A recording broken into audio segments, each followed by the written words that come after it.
Bro, why are you writing the show for Dave Meltzer? The guy that rates the matches. Like that's not if that's your gauge, yes, obviously you're not going to draw an audience.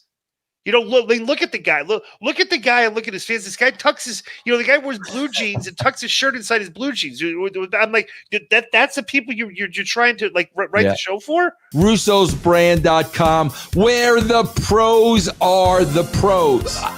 People are idiots if they want to believe for 1 second, I didn't want AEW to get a television deal. That is such horse bullshit. That narrative is created out of thin air. Based on just like a couple trolls online that they're pointing at, like saying like the death to AEW account, like Twitter. It's like, bro, it's like the thing about it's like me and Conan said this like 2 weeks ago.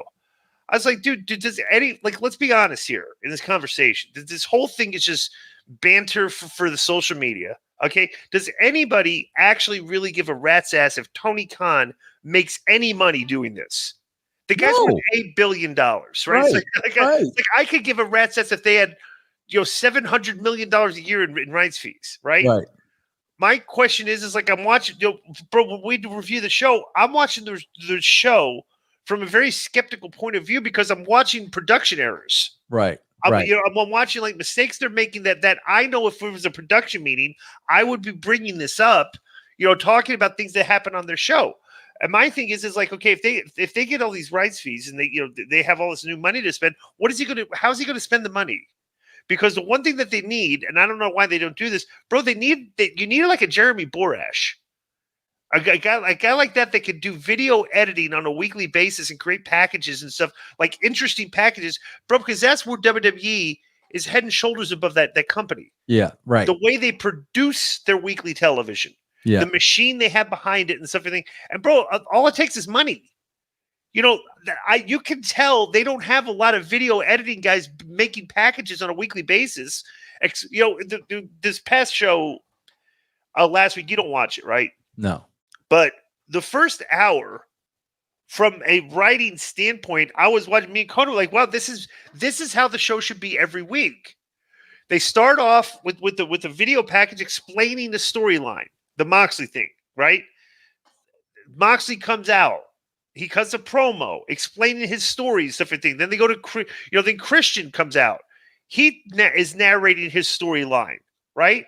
Then they go to another pack. And I'm watching like, everybody's complaining, well, they didn't have a match for like 17 minutes. Like, yeah, but you look at the number. Right. Like this was 1 week where like you were constantly throughout the show doing video packages reminding people the storylines and filling it, and you watch the number, bro. Usually there's like big dips and like the people, bro. The whole show like across the board was like linear for the first time in a while. Yeah, and I was like, wow, go figure, people. They did a show where there's a lot of explaining storylines on this. I mean, some of the storylines were corny, and like the second half it went off the rails just like logically, but the way they wrote the show was like, okay, now you can see this is how you write a show. Your show did not tail off. It didn't drop, simply because you had 18-minute cold matches with nobody things like, your matches were like 10 minutes long, and you filled the time with video packages. And I've been saying that all along. The biggest problem is they don't make it easy for people that haven't watched the show in a while to pick up the show from where the point they are. But Glenn, here's the problem here's the problem you have, bro. Here's the problem you have. But you and me, what are we gonna do, bro? We're going to look at those numbers and say, holy shit, we held the audience. What did we do? Let's try that again next week. They're going to do the complete opposite, bro. You're going to get the hardcores complain about the step, and Khan's going to read that, bro, and he's going to take a step back. But he doesn't care. Like you said, he don't care. He does. This is from sources that work there. Yeah. All he cares about, literally, is if the matches are good, and the matches get good critical review, right? And like if you're booking a show like that, you're literally booking a show for. I keep saying all along, but why are you writing the show for Dave Meltzer, the guy that rates the matches? Like that's not if that's your gauge. Yes, obviously you're not going to draw an audience. Look at the guy. Look at the guy and look at his fans. This guy tucks his, the guy wears blue jeans and tucks his shirt inside his blue jeans. I'm like, that's the people you're trying to like write the show for. Yeah, it's like the guy didn't even know what good work is. Yeah, Glenn, that was the one thing, and you worked with me a lot, bro. People can say whatever they want about me. Here's the difference, bro, and I think this is the difference between not only me and Tony Khan, but me and Triple H. Bro, I never wrote a show for me. I didn't write a show that Vince Russo likes. The numbers dictated the show. Period. End of story. That's what. So basically, the people wrote the show. The masses wrote the show. They told us what they wanted. They told us what they didn't want. Triple H and Tony Khan, they write the show that they want. It doesn't matter what they want, bro. What do the masses want? I'm gonna disagree with you a little bit because I don't know how, bro. You're still critical of WWE, and I don't know what measure. Can I throw a simple one at you? Can I throw a simple one, bro? The last 2 weeks, Glenn. Last week, thank God, the first game of Monday Night Football was a blowout. Thank God the 49ers blew out the Jets. Thank God. Because, Glenn, I'm looking in the corner of my screen. It's 10:58. It's 10:58. Monday night, they know Monday Night Football's on the other channel. You know who was in the ring at 10:58, bro? Dragunov and Kevin Dunn. Are you kidding me? Then wait a minute. Let me just say one other thing. Then again, okay, bro. Week 2 of Monday Night Football. J.D. McDonough is in the ring at the end of the show with a beauty pose? What? Vince, you see, right? Okay, until they stop, until their numbers go down in attendance and revenue, I'm not gonna criticize anything that they're doing. Like you could look, bro, the social media, the actual number that their ratings that they're getting right now are completely irrelevant. Okay, because they're selling out and doing record business, okay? And they literally have, bro, the whole thing about the whole ratings thing was always like a gauge on, how is your product doing? Whether people are interested, because if the ratings consistently are going down, you've got an issue with your product, obviously, because more people are less. Bro, the WWE numbers for like 5 years have been relatively consistent. Okay, 1.8 million people watch Raw when there's not football season, 1.5 to 1.6 during football season. SmackDown, 2.1 to 2.2 million people on the average. 2.4 is a good number. They never go below 2 million. Okay, it's just a very consistent audience. They've built a habitual following. Okay, a habitual following of fans that, like, if you miss the show, there's still enough shit on social media you can pick up and watch it and pick up pick up enough content, right? So I'm looking at that. I'm not looking at the numbers because, bro, the numbers are irrelevant.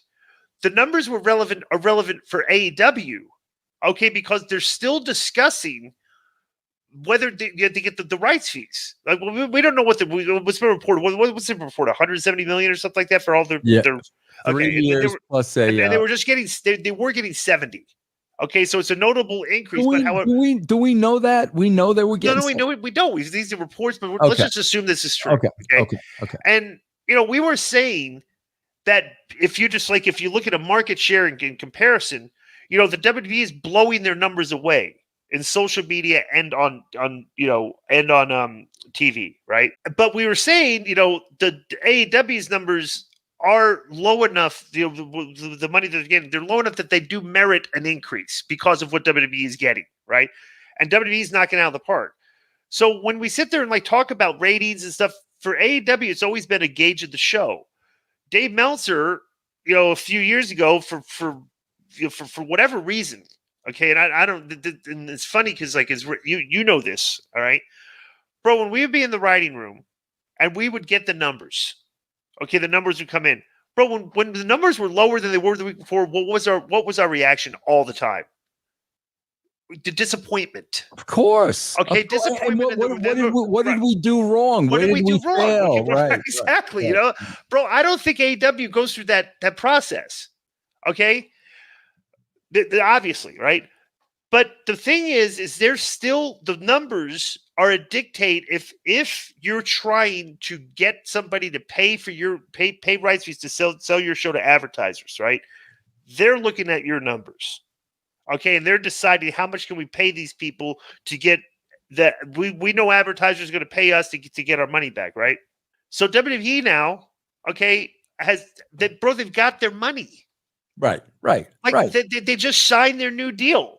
It's like and they're selling out and doing record business. There's no real metrics for them right now that they're worried about. I agree. Right. I agree. AEW is worried about their match because they're still trying to get the money, right? Yeah. So, like, I don't think we can sit there and look at the ratings, okay, and until the ratings show a consistent downward trend, it doesn't really matter with the WWE. Because they've got the money, I agree. They've got the deal, the advertiser, they got the money marks to pay, the Netflix to pay them $500 million a year. So we don't have to worry about that. We won't start worrying is when the numbers are trending down, and the new deal is coming up. 3 years from now, when the deal is 2 years down the road, right? Yeah.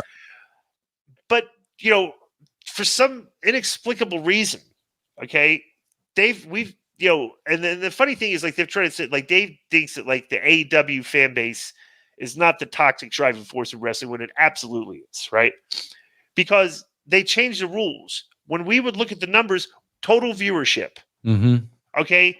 Now that they did the thing where they changed it to demo, bro, the demo is like, even their demo number is like a breathalyzer number. like you've had people draw like a 0.21. I know, ridiculous. It's absurd, right? Yeah. And you're thinking, like, who gives a rat's? Nobody gives a rat's ass about that. We're watching the total viewership on a weekly basis to determine how popular our show is that we're delivering to the fans. Yeah. Right.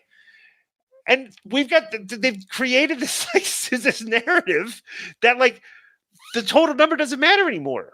When literally half your audience is over 51 years old. Right. Yeah. Like, you're discounting like half of your viewership. You're saying it doesn't matter. We're just put we're just gonna put the demo up. The only fans that matter, the 18 to 49. And it's like, yeah, but that number is a very significantly small part of your audience. Like, your total audience is what you're trying to produce television for. And it's like the narrative, the dirt sheets have created this new narrative. The demo's all that matters and stuff. Bro, you can't get the guy to argue with it, to defend his positions in a debate with somebody else. Yeah, you can't. He's just arguing with people on Twitter that have 5 followers and stuff. Like, it's a joke.